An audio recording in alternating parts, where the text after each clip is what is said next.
wall's been prepared. It's quite a good piece because we've got a mix of rubble masonry and brickwork. So the joints have been prepared. We now need to think about repointing it. Apply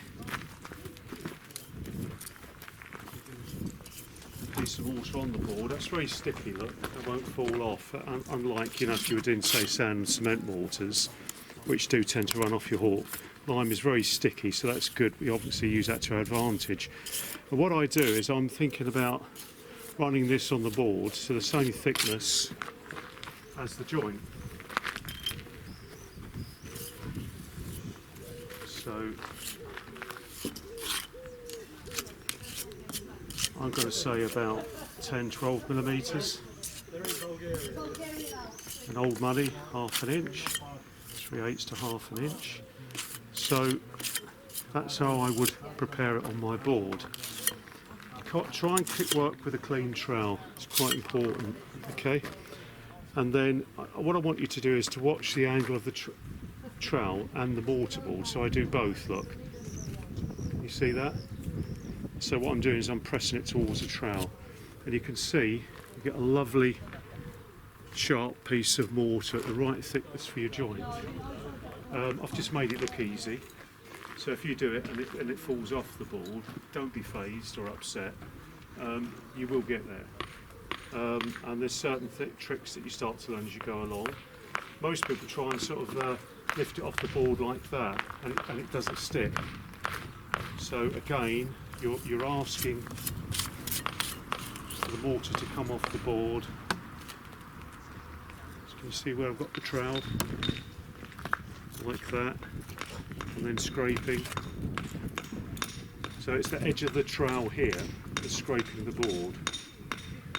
That's the right thickness. We've already dampened the wall, so you know we've already seen that part of the process. I'm not going to go through it again, but other than to say that the wall must be damp. And again, this is very hot weather. We wouldn't normally be working this weather, but we're going to do the demonstration. So I'm then going to put that into the joint and try and feed it in, and I'm going to leave it there because I don't want to overfill the joint. I might put a little bit more in there, but what I wouldn't do is try and clean it up while it's still wet. I'm going to let that dry slightly and then run my trowel over it. I'm going to show you, but you might leave this, say, in this temperature maybe 5-10 minutes in the winter the following day. The difference is as big as that. You do have to be careful with winter working, but obviously this is temperature critical. So when it starts to dry off, I would then just cut back the mortar joint to roughly where I want it to be.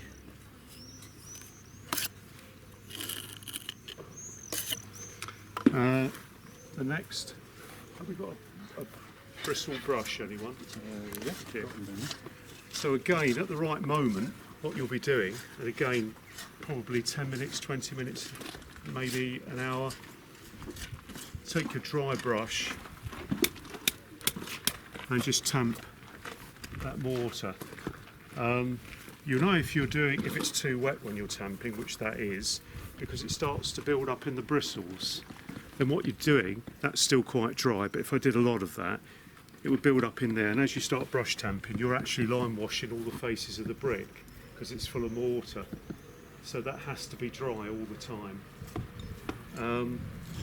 Once you've tamped it like this, I tend to leave it like that to carbonate, so I will be tending that by spraying it with water to keep it hydrated so it doesn't dry out too quickly. You want it to dry out, but not too quickly. But what you've done, you've quadrupled the surface area for the CO2 from the atmosphere to be reabsorbed into your lime mortar. So you get quite good recarbonation rates doing that. Bearing in mind that there's no hydraulic content in this particular mortar. It is what we call a pure air lime. So it's only the CO2 from the atmosphere that's going to cure this. But that's a very controlled process, and that's something you need to be really careful about. And the aftercare, what we call the aftercare or the tending, is probably the most important part. because anything you do before that can just be ruined by a lack of aftercare. So aftercare typically would be to just gently keep that hydrated with a sprayer or a very light flick of a brush, and then covering it up with a Hessian. Here I've got something a bit more solid because of the weather, but that keeps the direct sun off there. The other thing you might want to think about is if you're pointing an area here, you've got to start thinking about tending brush tamping and keeping it moist, but you need to start working on another area there as well, and you need to work between the two because of what we call the windows. You've only got certain windows to do certain things. So I couldn't stand here and wait for that to dry, or not to dry, to start curing, or just lose enough moisture so I can start brush tamping. I have to get on with something else. So typically when I work on a wall like this, I might have 3 or 4 areas I'm working on at one time, but I'm always mindful of the temperature and the way things are curing. I suggest you work on 2 areas. So you do an area here, leave it, work over here, and then just keep testing it, making sure it's not too dry, and then think about tamping it back. The bricks are pointed differently to I don't have it, but there's something called a finger trowel, which I will get for you. But quite often, if you're doing fine brickwork, you need to use a finger trowel. Thank you very much, which is this chap here. And you can see that using a finger trowel, if you're doing a finer gauge brickwork, you can see how it would work better for you. Yeah. And again, always set it on there to the right thickness, and that will go in quite nicely into your joint. So this is still it's brickwork, but it's a rough gauge, so I tend to use something a bit bigger. The other trowel you can use is this one called a small tool, and it works principally the same way, where you're just cutting pieces off. And this is really good for doing the perps. So you've seen the horizontal joints being repointed, and if you use a smaller trowel, that's a lot easier for the perpendicular joints, such as this.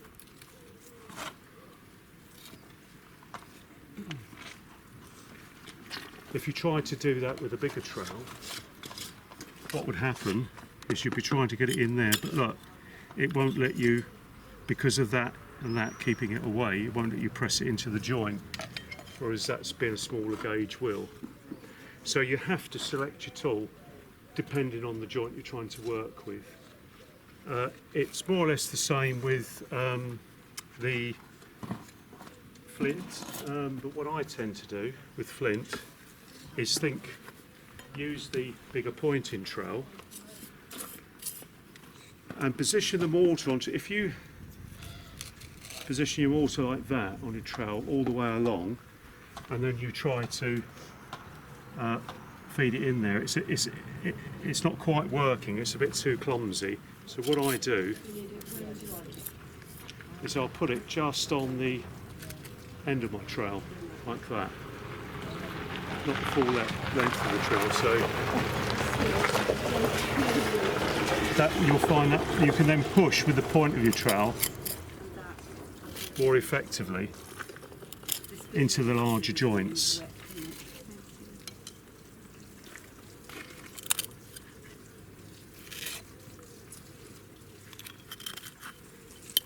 Try not to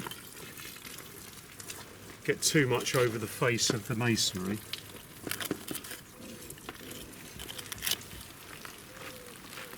Keep the back of your trowel clean. Again, I'm going to put some right on the tip there and feed it in. And I don't like to overfill the joint because I like to think about the way it's going to weather. So that's probably as much as I fill it. I wouldn't fill the joint up from this at the edge of that piece of masonry to that one, because you change the percentage of mortar to the percentage of masonry, which changes the character of the wall. So quite often what I'll do before I start repointing is I'll stand back and I've got a 1 metre wooden frame that I stand up against the wall. And it helps me to focus on everything I see within that 1 metre. If you try and judge a whole wall, the whole expanse of wall, it's too much information to take in. So I just focus on 1 metre and say, what have I got? So when I know what I've got coursed brickwork with some courses of flint. I've got red brick, I've got more of a gold coloured brick, I've got pink brick, and all of this is being taken in. While I'm looking at it, I make notes as well, and I even make notes of the percentages, and I'll say, okay, the joints are roughly 15% of my masonry, and then as far as I can, I will try and repeat that. And we've got an area of wall over here where you can see that the percentages are about right. The joints are not overfilled. They're slightly weathered so that the water is going to run down the brick, it's going to drip off that edge onto the next one and then drip again, and you can see it's shedding more water. If that joint is full, all that would happen is that you'd get a lot of the rainwater penetrating the joint. It's going to run in, it's going to feed the water into the joint, and that's when you get the frost spalling, so that's when you see the material spalling away. If that does happen, it depends on how bad it is. Sometimes it doesn't matter, it's just a little bit of surface spalling. On a wall like this, it's perhaps not too critical, but if you're doing something that is high status and high status brickwork, to see it spalled is unacceptable, and you're probably going to have to do it again. But, you know, spalling, as I say, you take a view. So going back to our observation panel, our 1 metre observation panel, which is quite unusual because quite often we're asked to do panels for the proposal. So people say, well, what are you going to do? So we used to set up a panel, and the architect would come along and say, that's almost what I want, but can you do this, can you do that? And then the panel is eventually approved. We kind of do a panel before those panels, and that is the actual panel, setting it out. So we can say, okay, before we get started, what have we got? It's really important. I used to sketch it, which is a great discipline, but you know, in today's world we've all got cameras on our phones, so you can take a picture and even study it in a picture, and that's a good reference as well. We always used to try and make sure that if any masonry units fell out, that they went back in the same position. So standing back and looking at your work, so you'll get started, you need to stand back and you need to say, am I doing the right thing? Because when you're right on top of it, you can't really see it, you're too close to the work. So just keep standing back and just saying, is this significantly changing the character of the wall, the way I'm working? And if it is, if you can see a shift in character and style and blend and colour, change it. Really important, because it's your call, it's your judgment call. You're the craftsperson, it's the job that you're going to leave, and that's how you're going to be judged. You know, and of course there's always a different take on it, and that's fine, you know, everyone's got a different understanding of it, but you do know when it's wrong, and we all see it. Locally we've got a phrase for bad masonry work we call doing a giraffe. So doing a giraffe is where you've got masonry like this, it could be cast stone, here it's flint, and these joints are quite reflective of what you'd see on the rest of the wall that hasn't been repointed. So, you know, I'd say all that's good, but sometimes you'll see an area of masonry, of mortar, is very open like that, and sometimes it's open so you get a flint right in the middle, or a piece of cast stone or whatever, and a big thick joint all the way around it. That's not right, and it won't look right. It will just look awful. It's just like, you know, you've got the spots on a giraffe and it's got a really big thick band all the way around it, the white band, and it just looks wrong. So try and avoid that. The other thing you've got with masonry is to consider your shadow lines, because that reduces the amount of visible mortar. So if you look at the way the shadow is being cast from this brick down, you can see that shadow from there to there. Well, that affects the colour, but the more I fill that up, the less shadow I've got. So again, that changes the aesthetic. And if you speak to architects, they'll always talk about shadow lines and how that affects detailing. Because the shape is only a shape because we can see the light and shade from that shape. So again, thinking about your light and shade is important. And these are all things that we see in good work or bad work.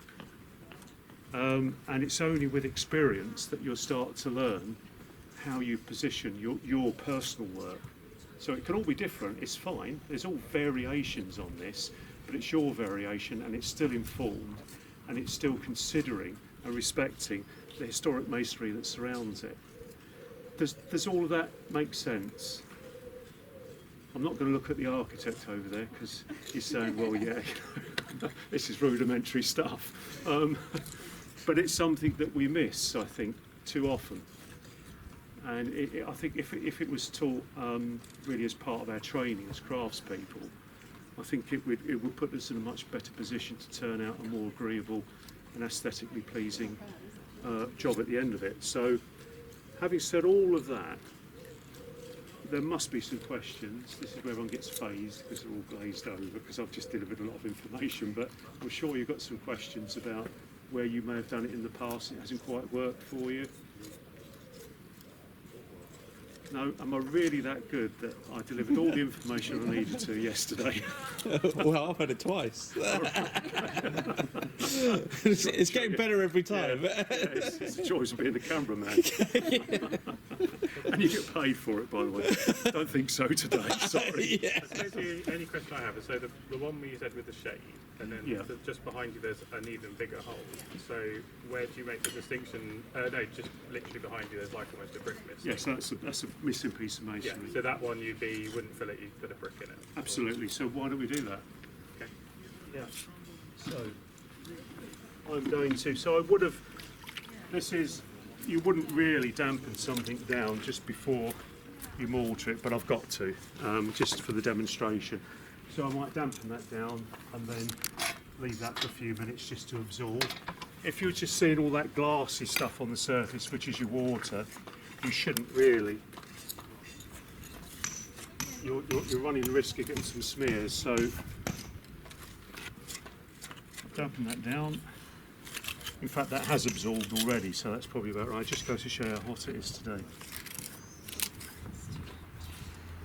I really am going to fill that joint up, and I'm buttering the masonry around it. Can you see that? I'm actually pressing it in to the surrounding masonry, just like a thick butter. I'm almost going to fill that area. Looks like a lot of mortar, and it is. And then I'm going to take, this is where you need to get your eye in. You need to select a piece of flint.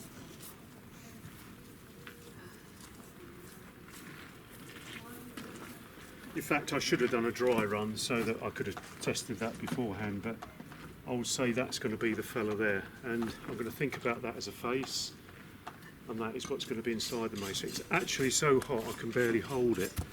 But anyway, I'm going to dip this in the water, that's my face, so I'm going to pick it up this way with the face uppermost. I'm going to dip it in the water, but I'm not going to submerge it. I then get my rubber mallet.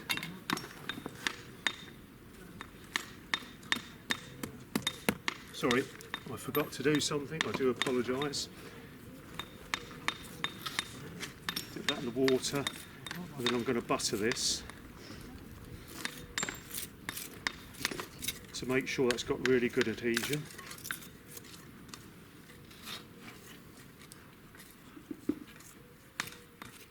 Making sure the front face is kept clean.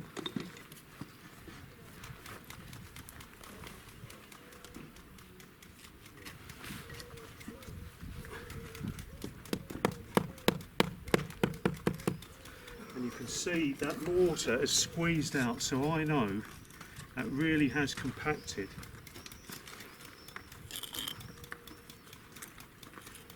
The mortar into the joint.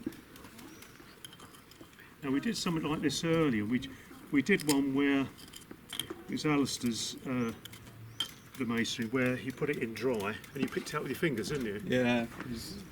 Who was it? that one. That's it. And then we wetted it, we buttered it and wetted it, and then you couldn't pull it out, could you? The suction was so great. Yeah. So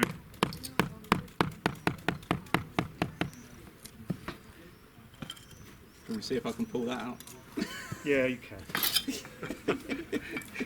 We're on film. We just have to imagine that you can't, because otherwise you're going to prove me wrong. I don't think my fingers are that strong. Yeah, and I'll get all moody for the rest of the day.